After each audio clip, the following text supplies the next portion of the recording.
Previous video લેક્ચરની અંદર આપણે FABS function mathematical ફંક્શનની અંદર જે FABS ફંક્શન આવે છે એ જોયું હતું, જેમની અંદર આપણે ફ્લોટિંગ પોઈન્ટ નંબર છે એમનું એબ્સોલ્યુટ વેલ્યુ ફાઇન્ડ આઉટ કરી હતી.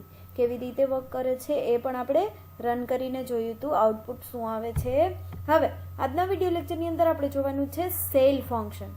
બરાબર, સેલ ફંક્શન શું છે અને કેવી રીતે વર્ક કરે છે એ જોઈએ. So very first of all, use of this function. The use of this function is to round up value at up level. શું કહે છે કે આ એક એવું ફંક્શન છે જેનો યુઝ કરી અને તમે રાઉન્ડ વેલ્યુ ફાઇન્ડ આઉટ કરી શકો છો. તમે પોઈન્ટમાં વેલ્યુ આપો છો, એ પોઈન્ટમાં વેલ્યુ જે આપી છે એની રાઉન્ડ વેલ્યુ ફાઇન્ડ આઉટ કરવા માટે આ ફંક્શનનો યુઝ થાય છે. બટ આ જે ફંક્શન છે એ રાઉન્ડ અપ વેલ્યુ સર્ચ તો કરે છે, બટ અપ લેવલની રાઉન્ડ અપ વેલ્યુ. બરાબર, તમે 2.5 નાખો છો તો તમને રાઉન્ડ અપ વેલ્યુ શું મળશે? 3 મળશે. બરાબર, તમે 5.6 નાખો છો તો તમને રાઉન્ડ અપ વેલ્યુ શું મળશે? 6 મળશે. બરાબર, તો આ રીતે તમે જે વેલ્યુ નાખી છે એનાથી મોટી ઇન્ટીજર વેલ્યુ કઈ છે એ તમને સર્ચ કરીને ડિસ્પ્લે કરે છે. બરાબર, સિન્ટેક્સ જોઈએ તો સિન્ટેક્સની અંદર ડબલ ડેટા ટાઈપનો યુઝ કર્યો છે, ડબલ સેલ ડબલ એ. બરાબર, જેવી રીતે બાકી બધા ફંક્શન્સની સિન્ટેક્સ છે સેમ એ જ રીતે સિન્ટેક્સનો યુઝ થયો છે. હવે એક્ઝામ્પલ જોઈએ તો એક્ઝામ્પલની અંદર શું છે? Include stdio.h, include conio.h, include math.h. જેવી રીતે બાકી બધા ફંક્શનની અંદર આપણે math.h હેડર ફાઇલનો યુઝ કર્યો છે, સેમ એ જ રીતે અહીંયા પણ math.h હેડર ફાઇલનો યુઝ થશે, કેમ કે આપણે જે ફંક્શન પરફોર્મ કરી રહ્યા છીએ એ એક મેથેમેટિકલ ફંક્શન છે.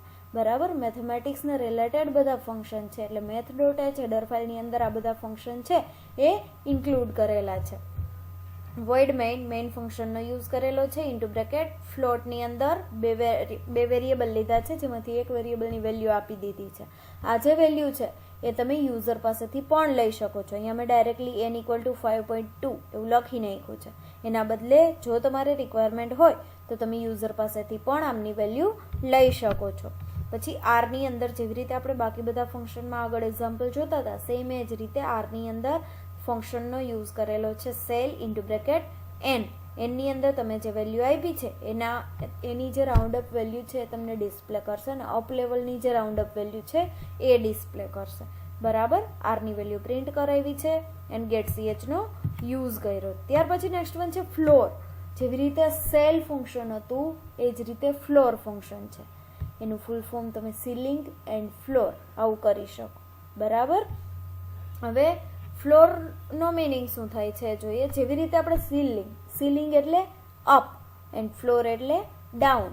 બરાબર, તો સીલિંગમાં અપ વેલ્યુ ડિસ્પ્લે કરે છે તો ફ્લોરની અંદર ડાઉન વેલ્યુ ડિસ્પ્લે કરશે. પહેલું જે ફંક્શન હતું એનું ટોટલી ઓપોઝિટ ફંક્શન છે ફ્લોર ફંક્શન.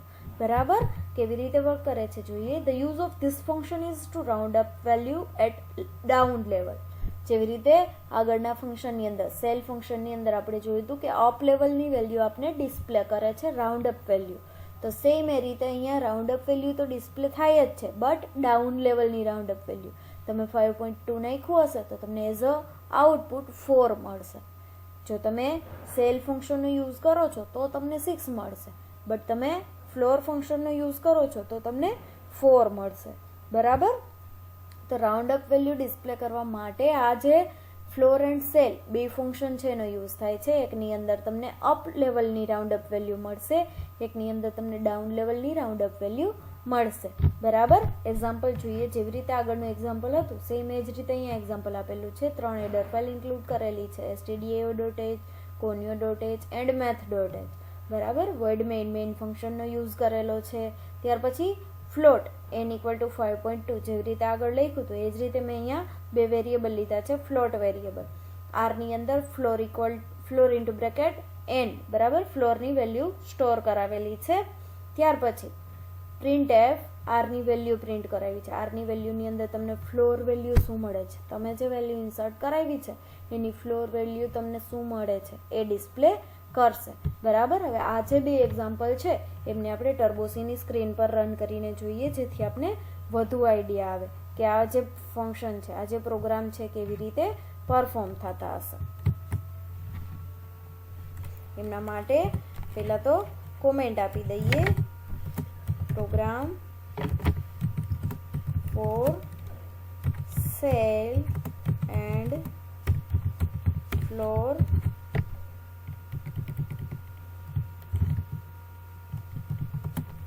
ફંક્શન. બરાબર. હવે આપણે શું કરવાનું છે, તો very first of all header file include કરવાની છે. Include stdio.h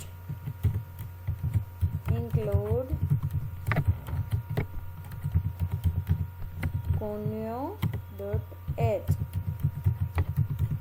include math.h void main ફંક્શનનો યુઝ કર્યો છે. ત્યાર પછી શું આવશે, વેરિયેબલ ડિક્લેરેશનની અંદર આપણે ફ્લોટ ડેટા ટાઈપનો યુઝ કરશું. એન સેલ માટે સી લઈએ, ફ્લોર માટે એફ લઈએ. બરાબર. યુઝર પાસેથી વેલ્યુ લઈએ. પહેલાં જેવી રીતે આગળ આપણે જોયું હતું ડાયરેક્ટલી મેં વેલ્યુ આપી દીધી હતી, એ રીતે હું વેલ્યુ આપી દઉં છું. CLR SCR સ્ક્રીનને ક્લિયર કરવા માટે. ત્યાર પછી C equal to sell into bracket n. Okay, C ની વેલ્યુ પ્રિન્ટ કરાવીએ તો printf cell value equal to %f C. C ની વેલ્યુ પ્રિન્ટ કરાવી છે. સેમ રીતે ફ્લોર માટે f નો યુઝ કરીએ, floor into bracket n printf /n floor value of %d is equal to %f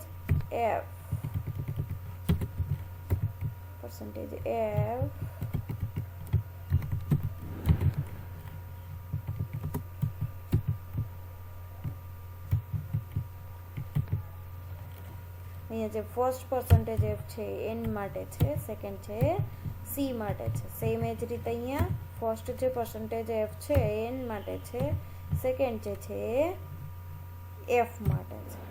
okay, gate ch no use કરીએ.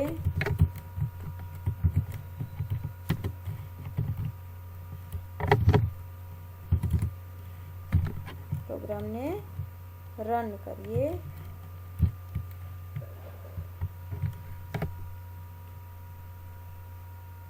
જો અહીંયા floor value અને સેલ વેલ્યુ તમને મળે છે. 5.2 પછીની રાઉન્ડ અપ વેલ્યુ કઈ છે, તો મોટી વેલ્યુ 6 આવશે અને 5.2 છે એનાથી નાની વેલ્યુ કઈ આવશે, 5 આવશે, રાઉન્ડ વેલ્યુ. બરાબર. તો આ રીતે તમને સેલ અને ફ્લોરની વેલ્યુ ડિસ્પ્લે થાય છે. જો અહીંયા મેં ડાયરેક્ટલી વેલ્યુ આપી દીધી છે, તમારે રિક્વાયરમેન્ટ એ ટાઈપની હોય તો તમે યુઝર પાસેથી પણ આ વેલ્યુ ઇઝીલી લઈ શકો છો. For example,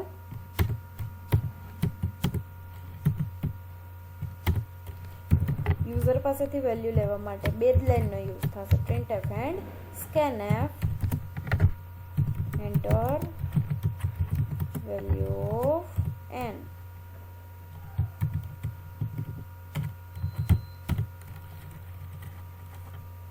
scanf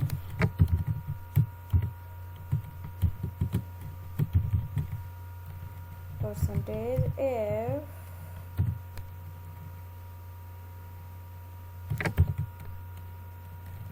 n. Okay, પ્રોગ્રામને રન કરીએ. Value of n for example હું આપું છું 6.2. શું ડિસ્પ્લે થાય છે, સેલ વેલ્યુ 7 આવશે અને ફ્લોર વેલ્યુ 6 આવશે. ઇન કેસ હું વેલ્યુ આપું છું 0.3 ઓર 4 તો મને એ રીતે વેલ્યુ ડિસ્પ્લે થશે. આ રીતે હું સેલ અને ફ્લોર ફંક્શનનો યુઝ કરી અને round up value find out કરી શકું છું.